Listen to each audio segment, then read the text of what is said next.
And you're trying to give the young people something that will help them. Yet you don't know exactly what it ought to be.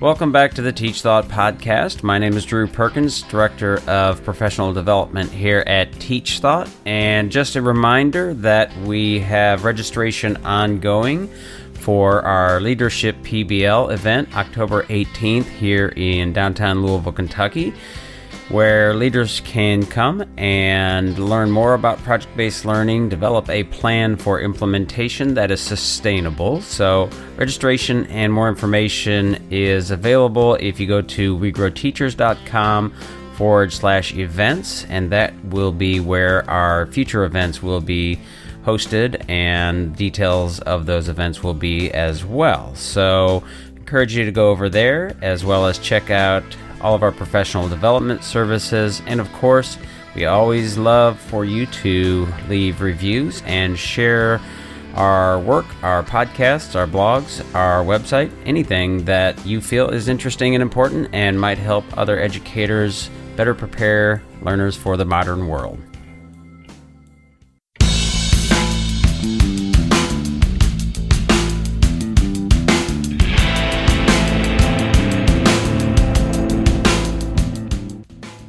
In this podcast, I spoke with Vicki Collet, who is Associate Professor at the University of Arkansas for the Department of Curriculum and Instruction, and author of a new book called Collaborative Lesson Study, Revisioning Teacher Professional Development.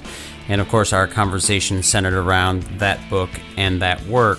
We started our conversation talking about the what and why of lesson study, and then the importance or the role that lesson study can play in professionalizing and valuing teachers, the idea of context and contextualizing to include the complexity and nuance of great teaching, compared some of the thinking or approaches to helping pre-service versus working teachers, and talked about the frequency and the time concerns that folks often have with things like lesson study, the role of coaches, and how leadership can think about embedding and implementing lesson study in their schools, as well as keeping it sustainable and keeping it from being stale. So as I mentioned in the podcast, I think this is a really great way to focus in on the teaching and learning, something that we can lose sight of pretty easily. So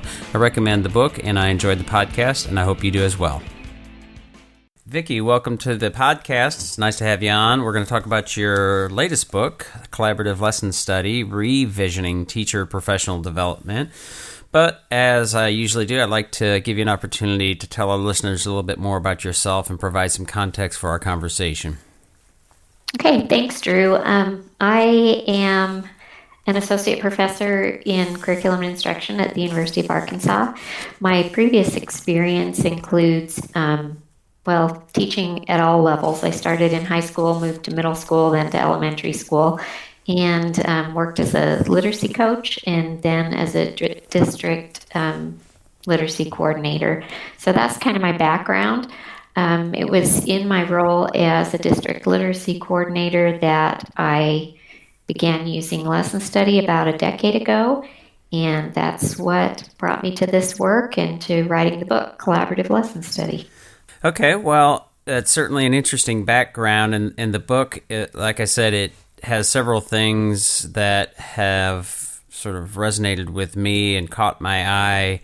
The introduction piece, I think there's a quote there that certainly makes sense to me, that basically implying or saying that we are in education always reforming but not always improving, and therein lies a big difference. There's certainly lots of reforms and lots of big picture things, but what I liked about the book and the approach that you have here is that it's really at the granular level, the teaching and learning, which is, I even tweeted out this morning, so in Kentucky where we're located, we have a new rating system, and the scores came out just recently, and I've even seen schools that are pointing out I was third in the state, we were third in the state, and that kind of thing. Mm-hmm. And again, those are not bad things. They're certainly something to be happy about or be proud about. But what I fear in those kinds of scenarios is that we lose the focus, or at least there's an opportunity cost that we lose the focus on what's actually happening in schools. And it's a grade, a score of a school is not necessarily reflective of what the teachers are doing. So I really like this, but you sort of start out with really focusing on the why, which is, again, another piece that we talk a lot about here. So unpack that a little bit, if you would. Yeah, so the why for lesson study is really all about teacher learning and how that connects with student learning. And through lesson study, we take a really close look at how students are taking up the learning activities in a classroom. And from that, we are able to figure out what do best practices look like for our students in this classroom at this moment. So it's really contextualized. It's not something that is brought from the outside in or from the top down. It's something that grows. It's kind of a grassroots approach to teacher learning.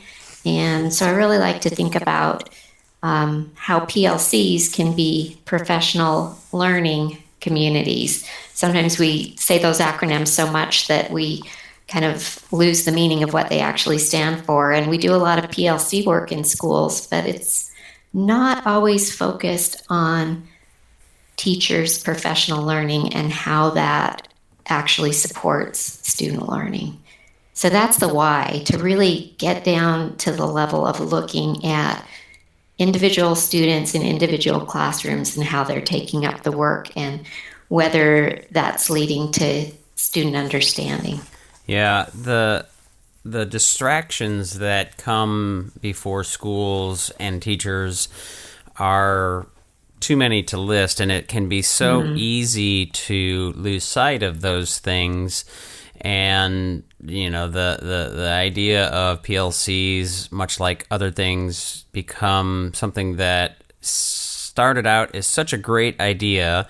And I don't know how familiar you are. I'm sure you are with Richard DeFore and his work. And he was on the podcast just before he passed away. And we had, I thought, a really great conversation. His most recent book, In Praise of American Educators, was, I thought, really, really great. And that is one of those things that has been, I don't want to say bastardized, that's a pretty strong word, but we've seen those kinds of things that had all of the best intentions, but not really having much of an impact because they're not being done with real thoughtfulness and fidelity. And one of the things that I really appreciate about your book is that not only does it explain some of the pieces around lesson study, but also gives some templates for teachers and coaches to engage in on all of the levels. So I thought that's a really great piece. So when we look at lesson study, I guess let's define that. What do you mean by lesson study? Just like when we say PLCs, it can be easy to think we know what that means, but do we really know what that means? Yeah, well, it's as simple as it sounds. It's the study of a lesson, but not just that. It really focuses on how what we learn from looking very closely at a lesson can improve our practice in general. So we have those generalizable practices that can be used in a variety of contexts and lessons with different content that are really going to support teacher learning. When I talk about lesson study, I'm talking about a cycle for continuous improvement that we experience and participate in, hopefully over and over again, so that it just becomes the way we do business. It's a cycle of continuous improvement that starts with studying, identifying a focus, and finding out what is known about teaching a particular topic or skill or using a particular strategy, and then planning. So step 2 is to plan, and we collaboratively plan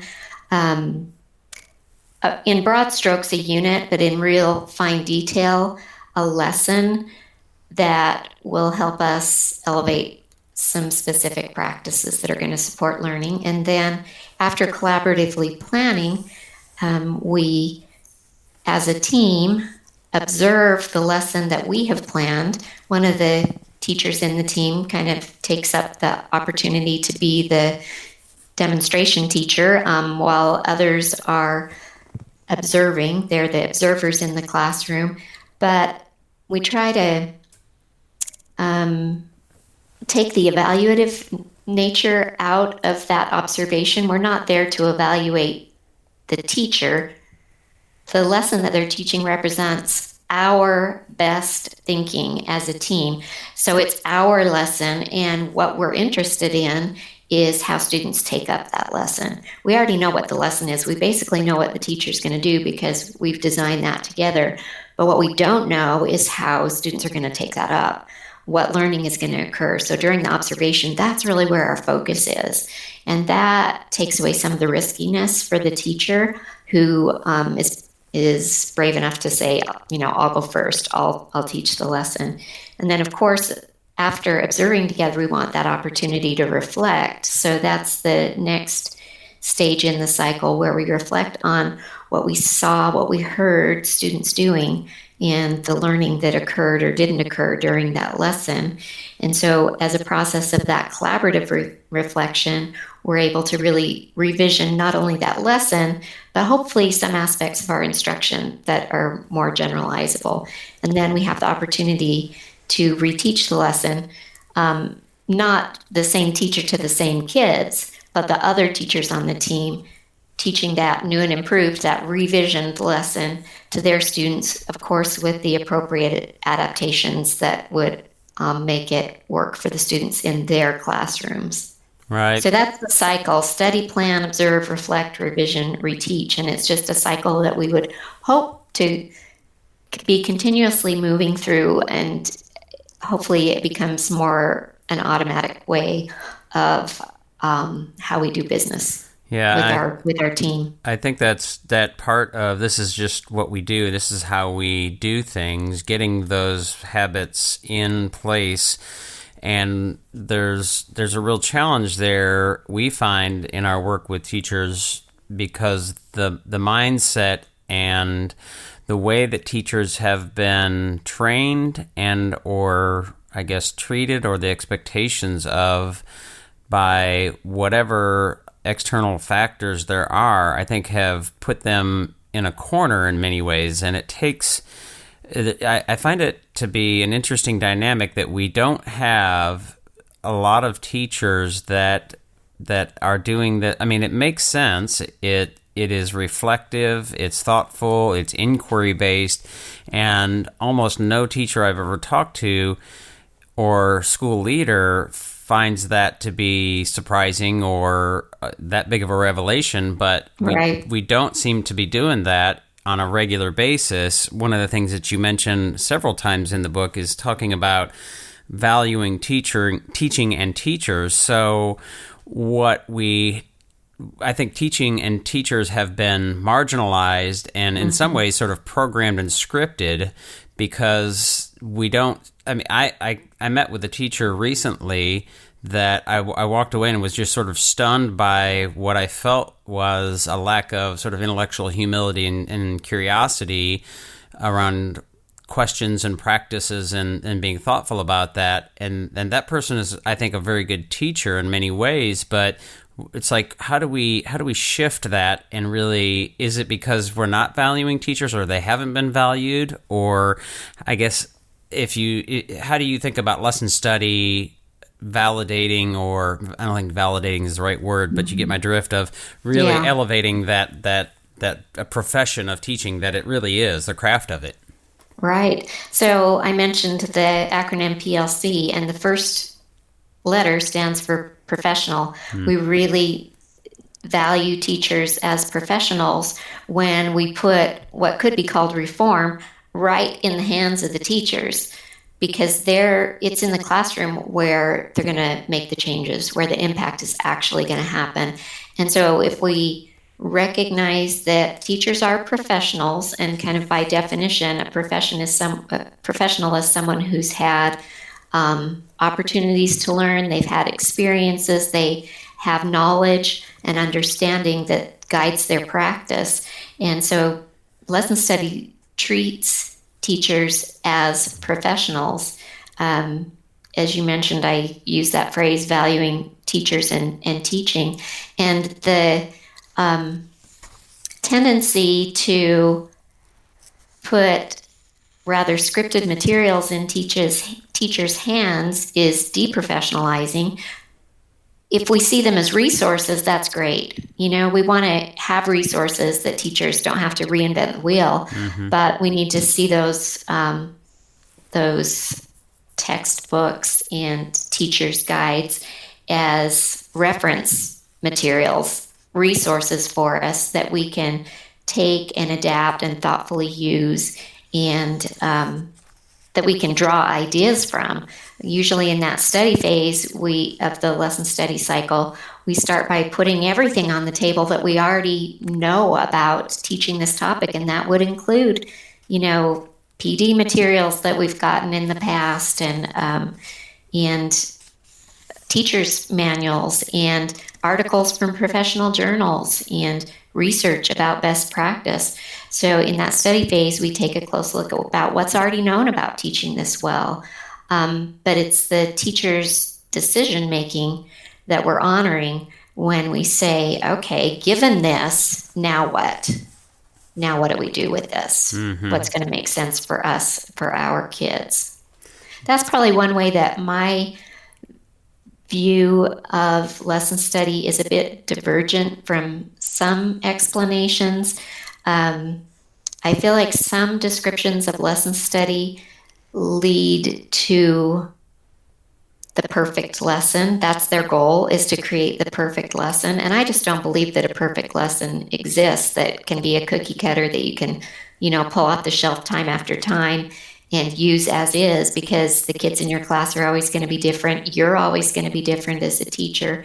The context is going to be different, the background knowledge that students have. So in my mind, there's no such thing as a perfect lesson, but there are practices that we can elevate and use that we recognize are working for our kids and that are generalizable to other contexts. Right. We talk a lot and work a lot around project-based learning, and I'm fond of working with teachers, when I'm working with teachers, saying, when we think about, let's say, a driving question, to your point, that there is no perfect driving question, that it is really the complexity and nuance of teaching that brings out the value of whatever driving. There's certainly better ones, but you might have the same teacher using a driving question or a lesson or whatever we're talking about, and it goes really well one time and then doesn't go well a different time. And one of the things you touch on consistently through the book is context, and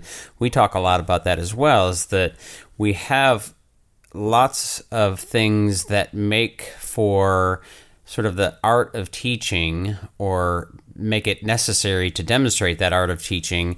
And I think about the science and art of teaching oftentimes in like the lesson design, or if you're doing PBL, the project design and the architecture of it, doing that really well and setting it up so that you can, as a teacher, in the moment, demonstrate your artistry and your craftsmanship of when to ask those questions, when to pull back, and really trying to get those students, keep them engaged and empowered, and right on the edge of productive struggle, so that they're learning but not shutting down. So how do you view lesson study in the context of the art of teaching versus the science of teaching, or do you think about it differently? No, I appreciate that metaphor of the art and science of teaching, and think it really applies in a lesson study framework. When we look at what's known, we are really looking at the science of teaching.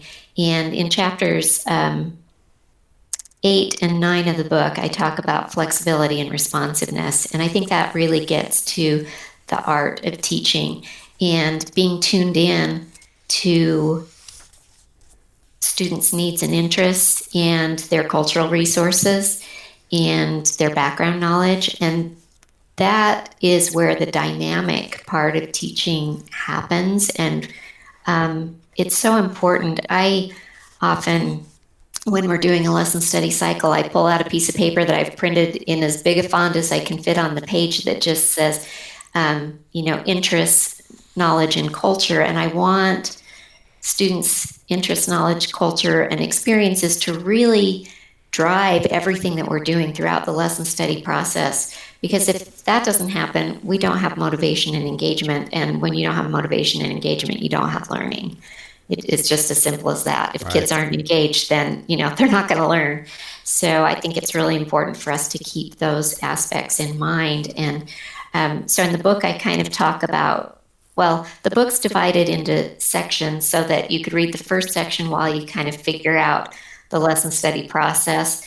And the second is more detailed about protocols and templates that could help create that real collaborative conversation. And then the third time is kind of after you've got lesson study under your belt. That's when you can really focus on the art. And that's where I talk about teaching for understanding and flexibility and responsiveness. Of course, those are things we think about whether we're participating in a lesson study cycle or not. But I think that collaborative conversation that we have as part of lesson study can really support teaching for understanding and being flexible and responsive because we have all those eyes looking at how students are taking up the work. Mm-hmm. And so it guides our ideas, and it helps us develop what Catherine Lewis, who kind of brought lesson study to the U.S. from Japan, talks about developing the eyes to see children. And I really like that.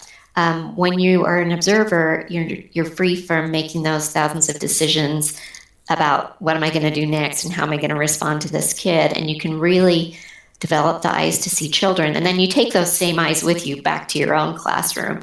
It's just a way to give us kind of a fresh perspective on how students are doing the work. Yeah, there's so many threads to pull on there, and I'm trying to figure out which one I want to pull on first here.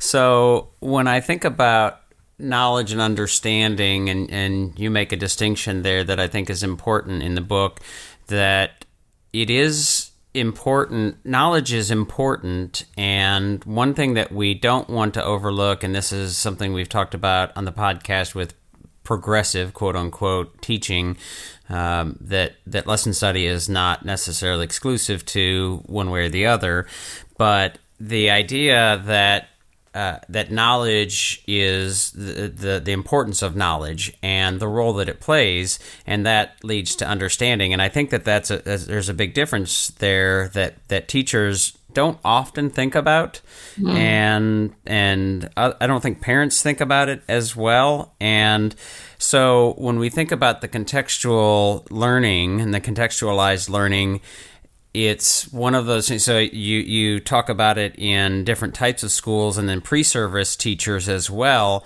So I guess the idea of contextualized learning, where teachers in pre-service or in actual school settings where they're actually job embedded, really being able to apply and think and reflect and use that background knowledge as opposed to being abstract about it. Is there, how different is it working with pre-service versus in-school teachers? Okay, my mind was going down the understanding road, and so I'm going to stop and think for a second about the difference in doing lesson study. So my work with pre-service teachers in lesson study cycles is when they're doing their student teaching. So they are in schools all day, every day, and they're really embedded in the work. Like, lesson study is part of how they're doing the teaching. Mm-hmm. So in some ways it's not super different. The cycle is the same. We use the same templates. We use the same protocols. Of course, they're not bringing as much experience to the table. So often I act as a facilitator. I take a stronger facilitator role with the pre-service teachers than I would if I'm supporting in-service teachers in the work. And Right. that study phase, I end up providing a lot more support and a little bit more support during planning too. But the biggest difference, I would say, is in that study phase, where I want to make sure they're aware of best practices and that they have a repertoire of tools to consider as they plan the lesson that we're going to take a deep look at. So I guess and maybe I didn't make a very good connection there as I was sort of meandering cognitively, but that difference between knowledge and understanding, I think, really shows up, or it seems like it would really show up in pre-service versus in classroom teachers, because you can know a lot about, you can know about educational pedagogical theory or pieces of what they are, but you don't understand them well until you actually do them, which is that contextualization. So that I would think that dynamic plays out there. Right. So in chapter 7, I talk about understanding, and both teaching for understanding, which is, leading to the students doing something with the knowledge, but also how lesson studies supports teacher understanding. And whether it's a pre-service teacher or an in-service teacher, I think we always walk away with these insights that have been gained by the collaborative discussion, by that student observation. So I think that's been a common denominator for teachers with varying levels of experience, is that they talk about their increased understanding. Because, teachers' lives are so busy. We get caught up in the minutia of the day and don't always have that time set aside, that time safeguarded for us to get to the level of understanding. I think it requires reflection to really get to that level of understanding, to move past the mechanics of what we know to do and to really understand why we do it and how it works. And once we understand why we do it and how it works, that's when it becomes generalizable, those practices. We can put them into play in all different kinds of contexts when we really understand why something works. And that's the understanding I'm going for. And I think, that's one of our goals for lesson study, is to take it to the level of teacher understanding, kind of that conceptual level. Sure, we walk away with very specific things like this graphic organizer really worked. But we also walk away with concepts about, for example, why does a graphic organizer support student learning, and how are they kind of making, for example, a Venn diagram, how are they making that an internal structure so that when they look at information, they are comparing it and contrasting it in kind of an automatic way. So we're going beyond just identifying like a specific worksheet or, something that works in a lesson, to really thinking about why it works, and that's where the understanding comes from. Does that answer your question a little bit? Yeah, and it makes sense, and it's such a mindset shift, and it brings me to a question I've asked before, which is tangential to this conversation or specific to lesson study. But it's sort of the traits and characteristics and attributes of teachers that we're trying to develop, and perhaps maybe are internal to what we see as great teachers. So, I've asked this question a couple times, and I find it to be, I don't know, maybe even a little dangerous to talk about, is that there are certainly some teachers. I mean, you and I think a lot about this, obviously, and so as we talk about it, we're sort of nerding out about it and thinking, I'm looking at the questions you have in, page 59 here, like, what do students already know? What structures and routines are in place that might support the learning? How can the lesson build on the current classroom culture and context? I mean, all of those things, which to me, great teachers should be just looking at those kinds of questions and more, and what we call rich inquiry, and just being energized. But that, I don't think, is a mindset that we're seeing in lots of our teachers, and I'm wondering why.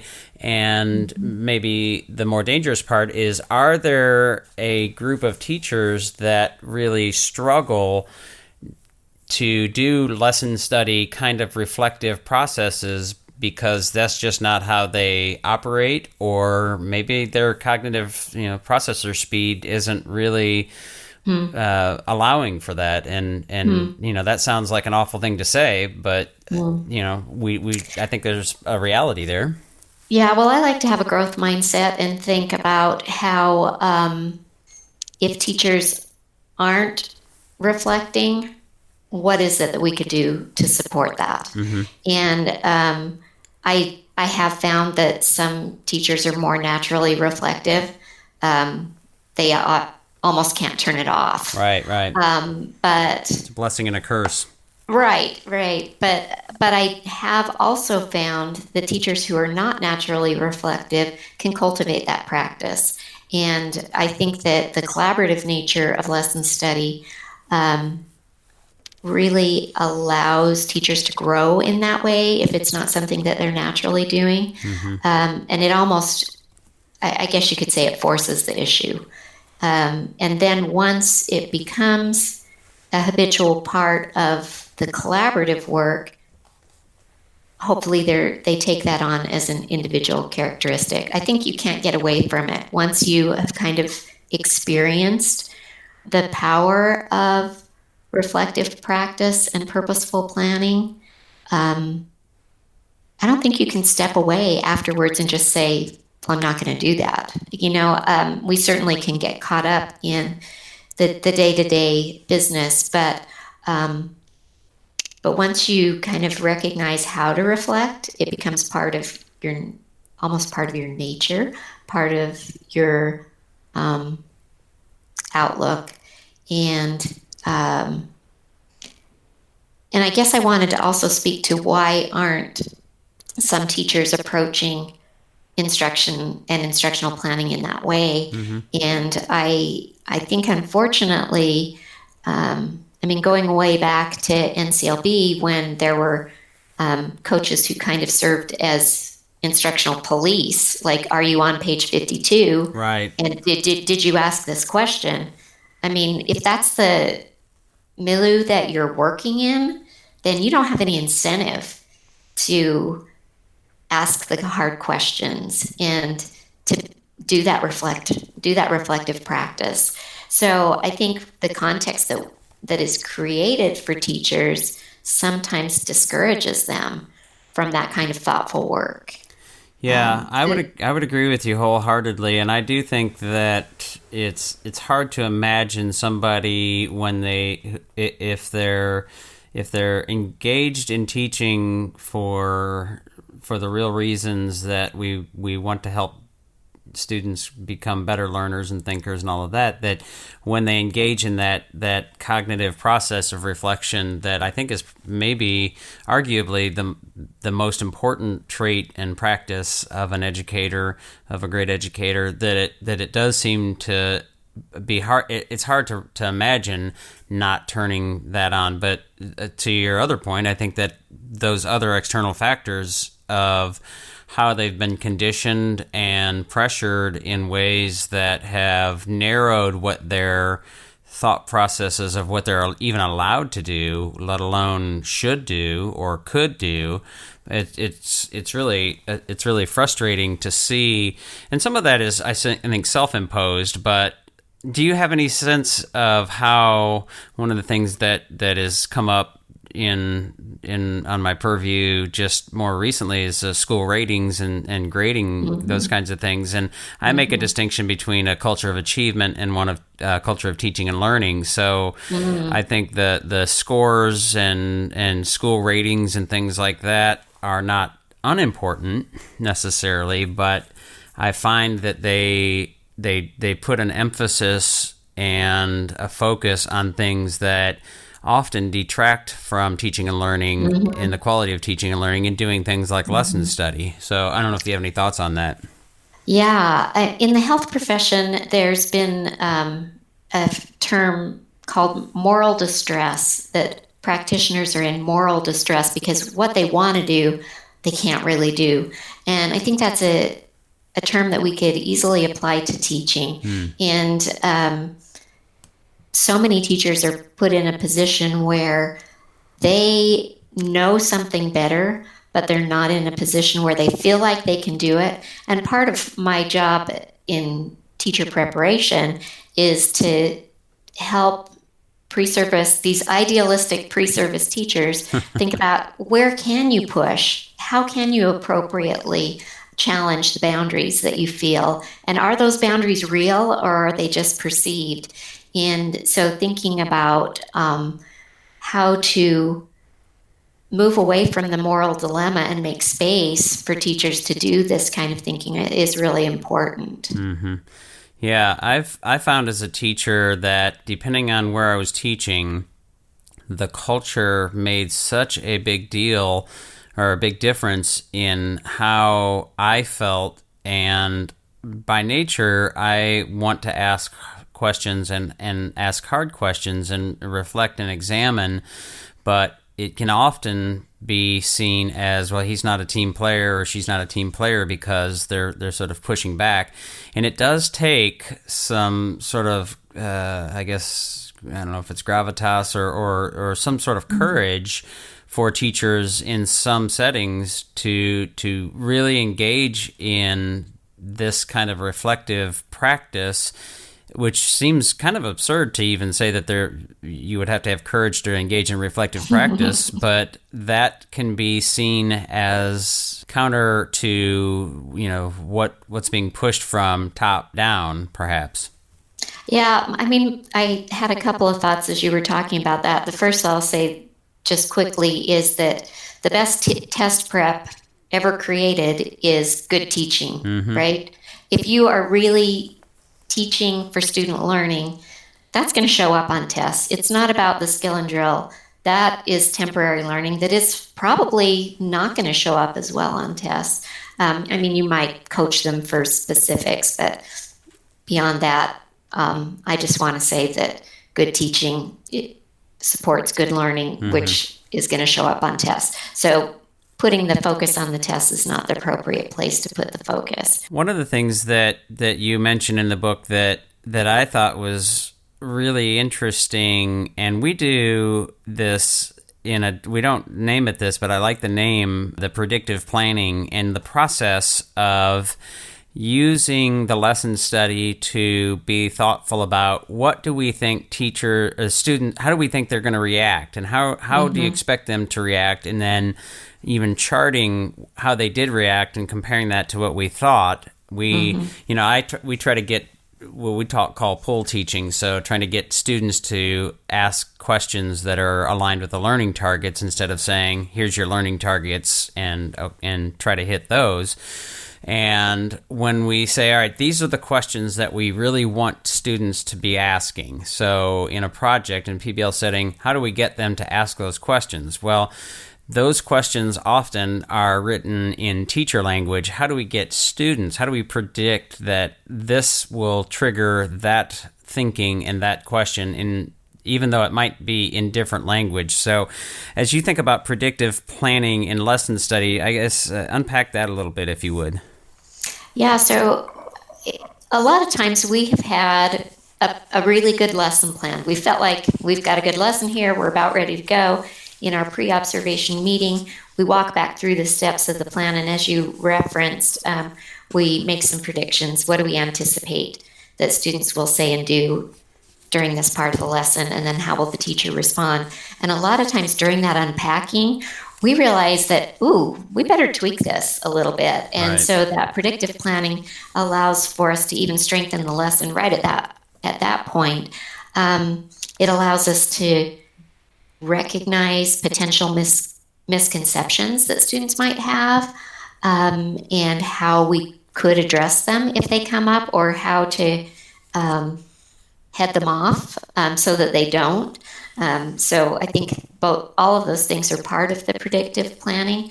And I feel like we can't realistically do this with every lesson we teach. It's a process, and it takes time, and we don't have that time for every lesson.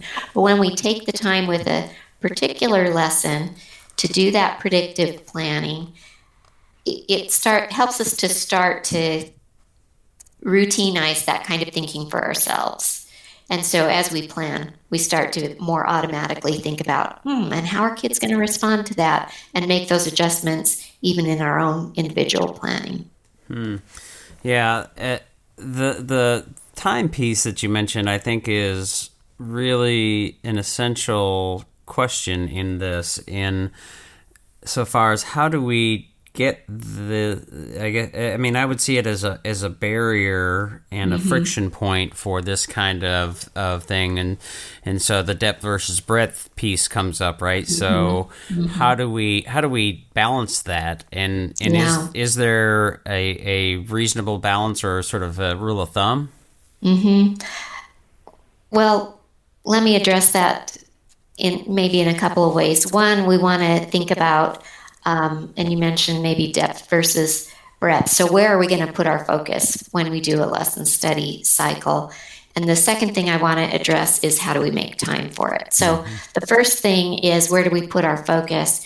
So we're only going to participate in a few lesson study cycles. I mean, realistically, maybe one a quarter. If we're really ambitious, one a month. Sometimes we only get the really big opportunity to do this once, and then we have our learning takeaways from that one big opportunity. But because it does take time to go through the lesson study cycle, we want to make sure that the lesson that we pick to focus on is going to really be worth our time. So we might look at student data that we have, formative data that we have on where students are and what are they struggling with, and that might help us to figure out where we want to put our attention. Or we might just look at the upcoming curriculum. I mean, sometimes it's just a matter of sequence, and we say, oh, we're probably going to be doing our observation in 2 weeks, so let's look what's coming up.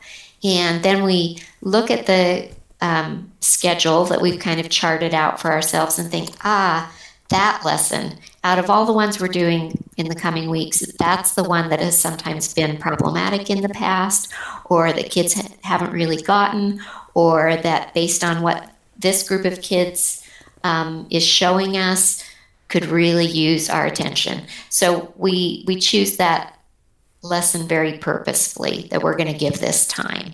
And then let me address the issue of time a little bit. So fortunately, many school systems now have collaborative planning time built into their schedule. That's something that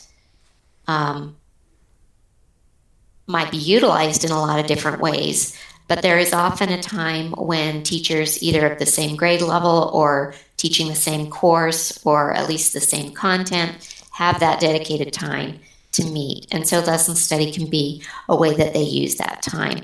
The tricky part gets to the observation because somebody has to be teaching during that time. So sometimes that takes a little creativity in figuring out how are we going to make the observation happen.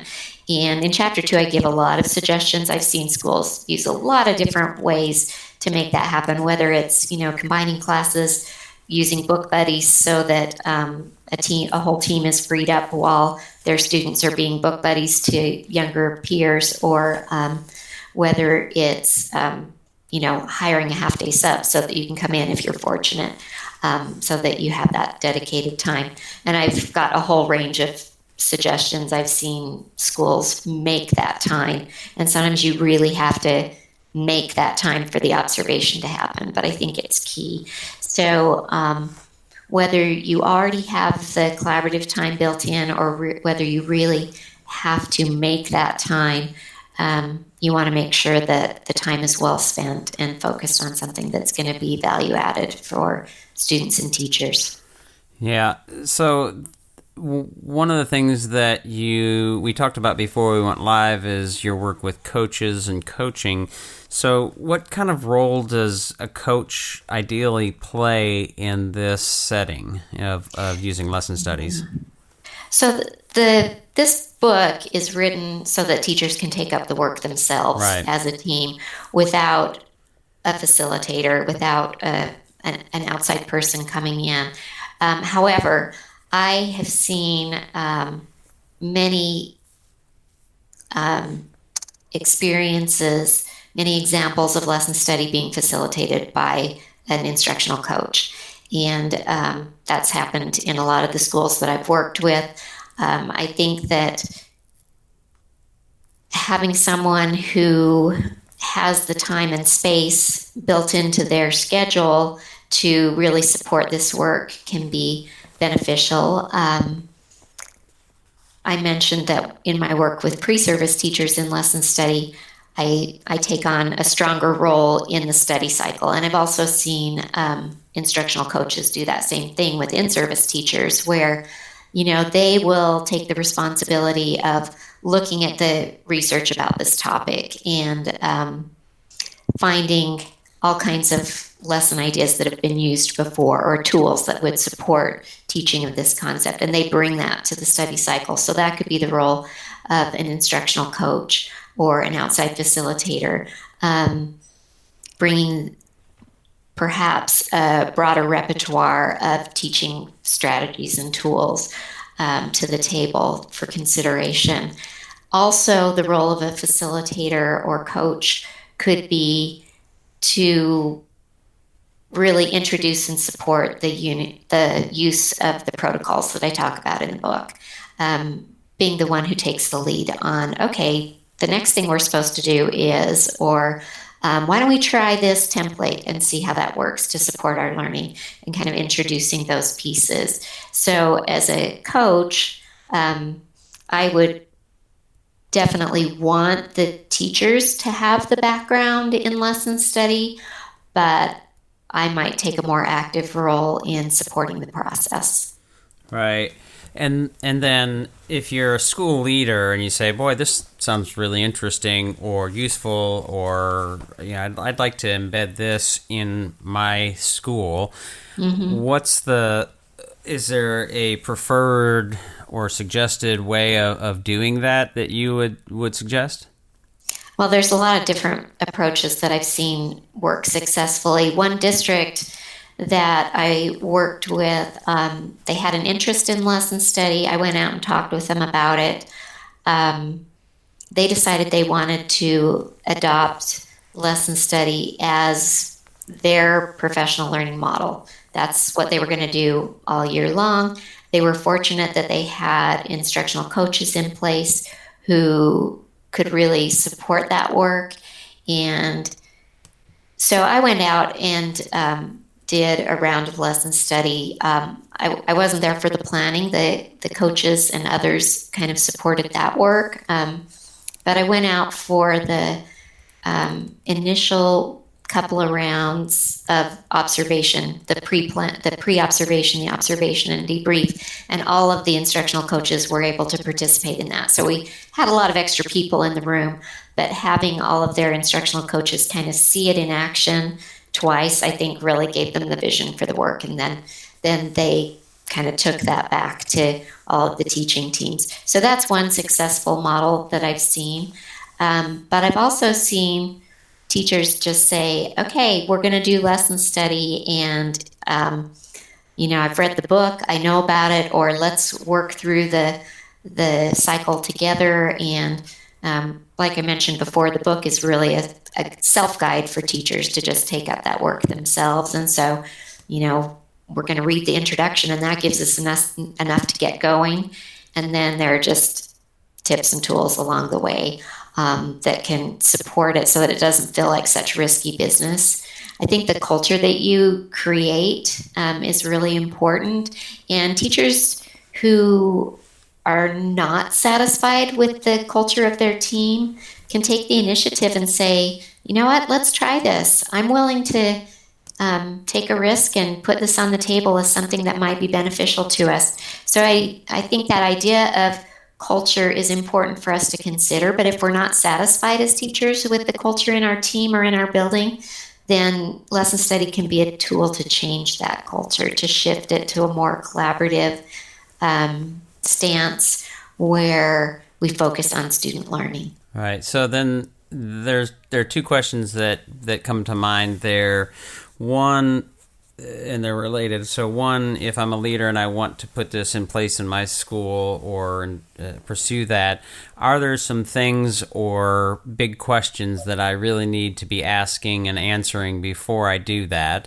And then two, how do we make it sustainable? So we know, you mentioned protocols, and we know things sometimes start out with all the passion and excitement, and then 2 or 3 years later, you see PLCs or whatever, lesson study, and it's just this sort of routine, contrived thing because the real spirit of it isn't quite there. So I think those questions are hopefully connected.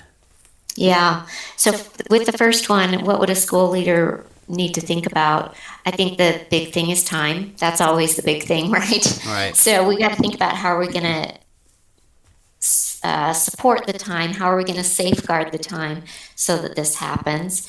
And if you already have collaborative planning time, then what are the other structures we're going to put in place for the observation to happen? So the time piece is definitely huge. And I don't think any school leader should say, we don't have the time to make this happen. There are just so many creative ways that I've seen leaders make the space for this kind of collaborative work to happen that I know that it is possible. It's possible to make the time for the work. And then how do we stop the work from becoming stale? Right. I think if it's just a routine that we go through, then it will. There will be the danger that it becomes stale. What I have found is that the energy of collaborative work becomes sustaining, and teachers who have engaged in, and I say 3 cycles, I feel like if they've engaged in 3 cycles of lesson study, then it becomes the way they do business. It becomes the way they think both independently and collaboratively, and the successes that they've had in thinking collaboratively make teachers want that to be continued. And that's been my experience. I haven't ever worked with a team that's participated in multiple cycles of lesson study that hasn't wanted to continue that work, provided that there are some safeguards for the time. Right. So then in that sustainability and time piece, is there sort of a predictive arc of growth that you see schools go through and I guess what does that look like when they're first starting it, and then in maybe year 3, how does it look, assuming that the staff has remained intact or the new staff is engaging in that in a similar level? So what is there sort of a beginning, middle, and advanced stage that that you would say they're really cooking here? Right, and I have seen that, and I don't think it's multiple years, although that would be optimal, right? That we could look at growth over multiple years. But I've seen growth over 3 cycles of lesson study. So just working through the cycle 3 times. And because I've seen that kind of growth, that's why I designed the book the way that I did. So the first cycle, I feel like, is really just figuring out what is lesson study all about. What is this cycle? What does it mean? What are these different stages? And you're almost more focused on procedures. It's not that there aren't ahas and takeaways, there always are, but I think the structure hasn't become routinized, and so you're really focused on the structure. And the second time through a cycle, I feel like you're really making those connections to student learning. You aren't you're familiar with the structure, so you know what to look for during the observation that's really going to support your own learning during the debrief conversations and the revisioning of practice. And then during the third cycle, I think that you get to that really deep learning where you're thinking about, okay, how do I make this work for my students? And how do I ensure that the deep understanding is occurring? And it really moves to that conceptual level, I think. And so that's been my experience. And third time's the charm. That's kind of a trite phrase, but that's been my experience with lesson study. And that's why I designed the book, to kind of walk teachers through 3 rounds, with each one going a little deeper, so that we get to that point where we are hopefully supporting those concepts that are sustainable and generalizable across a lot of different contexts. Right. And I think that sort of mindset, getting that established, just really is, I mean, it feels like it's so important and such a missing piece. We talk so much about, again, going back to how we started this conversation around reform versus really growth and improvement. And we can talk about so many things, systems, curriculum, practices, but when we don't really get down in the practices, which is that the real teaching and how we get our teachers to improve their, you call them dispositions here. I think that they're really essential here. So their collaborations, so getting them to engage in, but also really value, and I would say even more so demand collaboration, having an inquiry mindset, which is absolutely essential. What we pass everything through, responsiveness, which we haven't talked much about, and if there's something you want to say about that in particular, feel free to as well. And then reflection, which is tied to inquiry, of course, and then that understanding. So, and I would place one thing we haven't mentioned in the context of understanding, but the idea of transfer and being able to kind of, as you said, so not focusing so much on the processes of these protocols or what it is we're doing, but that we're transferring that into almost everything that we're doing. And I really believe, and I say this in workshops, that I wouldn't say that we necessarily need to get away from or do away with teacher evaluations from administrators. I don't think that that's necessarily going to help or be a solution to anything. But what I do think is that if we're thinking about improving teaching and learning, that collaboration piece and teachers really holding each other accountable, and I say that in the most charitable way, where we're all focusing and clear about what it is that we're after. We're reflective about what we're after and how well we're doing it, and really having those conversations with each other, as opposed to doing what we do and hoping for it good evaluation or whatever that looks like. Yeah, the accountability piece, I think I talk about it in the book. I know I've talked about it with teachers doing lesson study, is that there's a different kind of accountability in lesson study. The school accountability has a really negative connotation to it, because it is very evaluative and often test driven. But the kind of accountability that lesson study supports is that accountability to each other as a teaching team, and accountability to students for the learning that's going to occur in your classroom. And that's the kind of accountability that I'm all in favor of, and that I think teachers actually really appreciate, because it matters to them. That's why they got in the profession. And it's just a reminder of what really matters in the work that they're doing every day. Yeah. So I want to give you an opportunity to share links and all those kinds of things, social media, but also in the appendix, you have some things that I think, but best I can tell, that these are examples, not necessarily the exact way that it should be done every single time. So, for example, Agenda for Introducing Lesson Study by Savannah Gregg, and you have 6 pieces here of an agenda: planning our lesson, observation day agenda, videos for observation before and after lesson study plan. So some real practical tools, but I guess talk about those if you would, and how teachers should think about using those.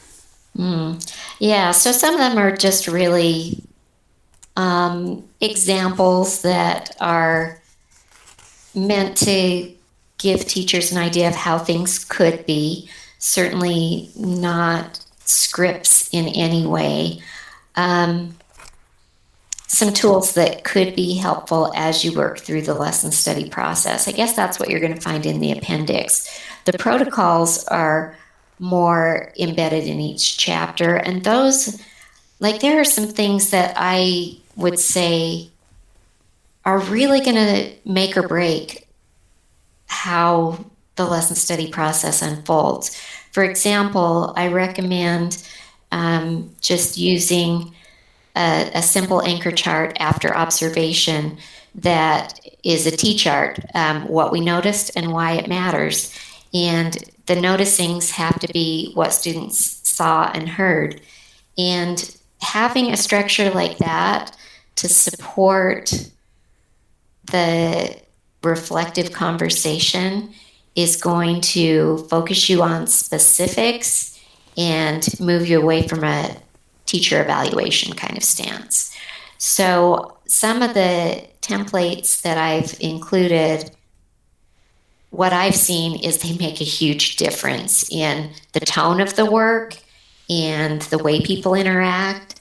And that's why I've included them in the book. So I would say, at least, as you're becoming familiar with the process, I would really recommend using those structures, those templates and protocols.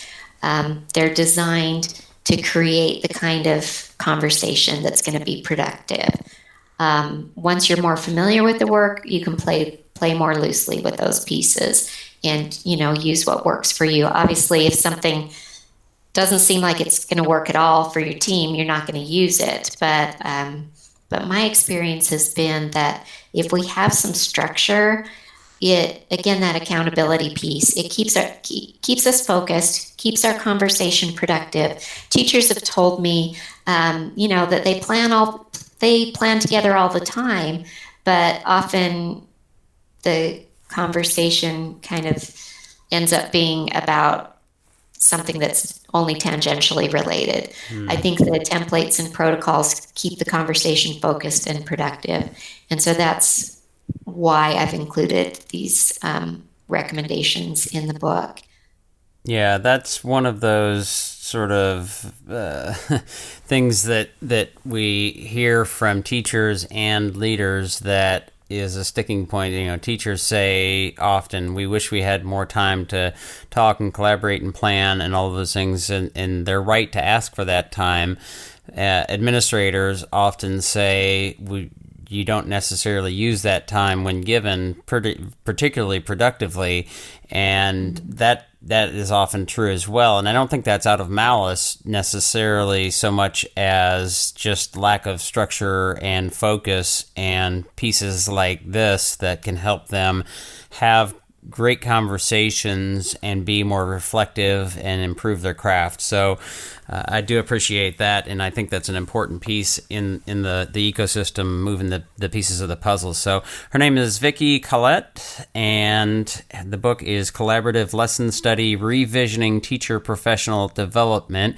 Vicki, what are the places, or where are the places, links, and things that folks should go to find out more information? Well, the book itself is available from Teachers College Press, so that would be good to know. I'm on Twitter at VS Collet, and on Facebook, My Coach's Couch, and I have a weekly blog for instructional coaches, mycoachescouch.blogspot. blogspot.com. We can maybe put those tongue twisters in the show notes so that teachers can get there easily and can connect with me in those ways. Okay, great. Well, it's been a real pleasure, and again, I think the focus on the teaching and learning here is something that teachers who are really interested in improving their craft should pay attention to. So I would definitely recommend the book. So I appreciate your time. Thanks, Drew.